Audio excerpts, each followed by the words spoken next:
Hindi ko pa nababasa yung resolution, but we will investigate according to the tenor of the resolution.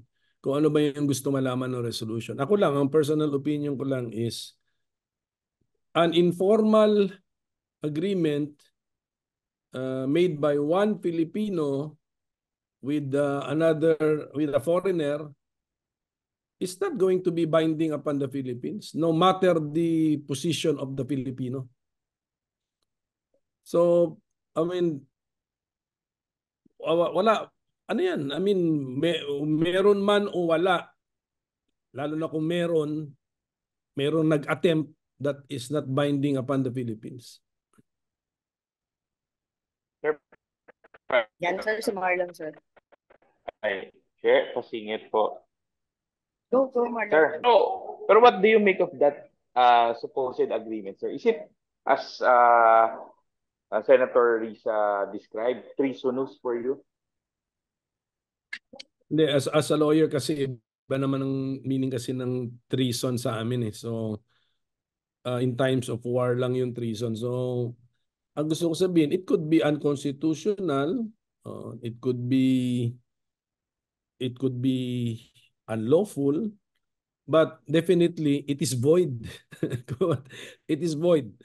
And then mabuti na yung malaman na, mabuti rin siguro this hearing will have a purpose in the sense that all foreign nations monitoring our hearings will get to know that should something like this happen in the future, that is void. Okay. A single Filipino, no matter the position in government, cannot bind the country in an informal, unwritten, unrecorded agreement, so-called agreement. So yeah, that should be the conclusion of the hearing. Sir, even if the president then is considered as the chief architect of our foreign policy. Sabi, no matter the position, because it is an informal, unwritten, unrecorded agreement. So, malay mo, kailangan may concurrence yan. How can the concurrence be given to a he said, she said the scenario? Diba? Dapat yan, sir, may congressional concurrence yan dapat. Hindi, if it is a treaty, but how will we know if it is a treaty? It is a he said, she said scenario. So, mga ganyan, basta mga ganyang scenario, void na po yan. Lalo na binabind nyo po ang isang bansa, that is void. Kaya nga, mabuti na rin to kung may hearing tayo na ganyan, maklaro natin yung mga ganyan so that future leaders will not even attempt to do this. Sir, should the former president directly address this matter? Kasi so far, wala pa siyang official statement regarding this. If he wants to address it, he can address it. But the point is there is no record. So therefore, it does not exist. But definitely should be invited to the hearing kasi siya yung principal. Hindi naman he should be invited. If President Duterte wants to address this, he can address this. But my point is, kung napakahirap i-prove ang isang negative matter, paano kung ipapaprove natin sa isang tao na it did not happen?